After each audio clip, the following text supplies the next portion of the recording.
মহাবারে জিয়ারউদ্দিন মোল্লা সাহেব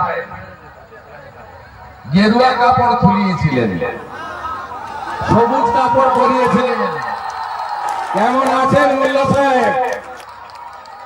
চিরদিন কাহারো সমান নাহি যায়।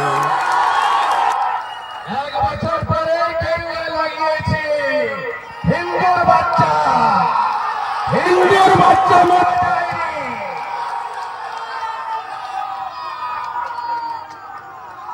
আমরা কারোর ধর্মে হস্তক্ষেপ করি না। সনাতন আমরা নিজের ধর্ম মানি, অপর ধর্মকে শ্রদ্ধা করি। জিয়ারউদ্দিন মোল্লা, আপনার কোনো অধিকার নেই আমার ধর্মে হস্তক্ষেপ করার। আমরা স্বামীজির শিষ্য। স্বামীজি বলে গেছেন, নিজ ধর্মের প্রতি আস্থা রাখো, অপর ধর্মকে শ্রদ্ধা করো। এই নীতিতে চলুন। আরজি করের কথা মনে আছে? বিচার চাই তো? ওপারে কুলতলিতে 10 বছরের বাচ্চা মেয়েকে কি করেছে এবারে খবর রেখেছেন তো? ফাঁসি চাই, ফাঁসি চাই।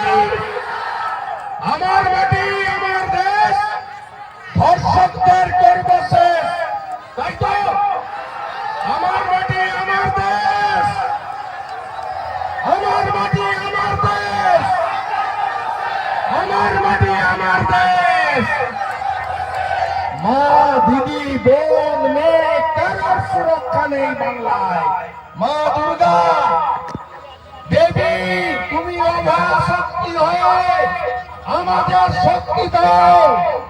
আমরা এদের শেষ করব, আমরা এদের শেষ করব, আমরা এদের শেষ করব।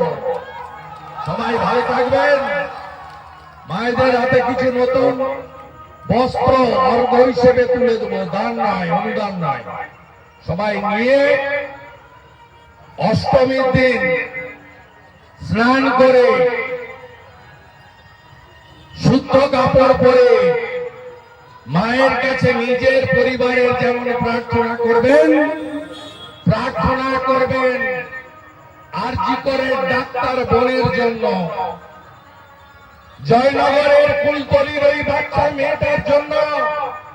আর বলবেন, মা, আমরা কেউ ভারত পিতা বলি না, ভারত মাতা বলি। আমরা যাতে নারীর সম্মান, মা, দিদি, বোন, স্ত্রী, কন্যার সম্মান রক্ষা করতে পারি, এই শক্তি মা যাতে আমাদের দেন। সবাই খুব ভালো থাকবেন।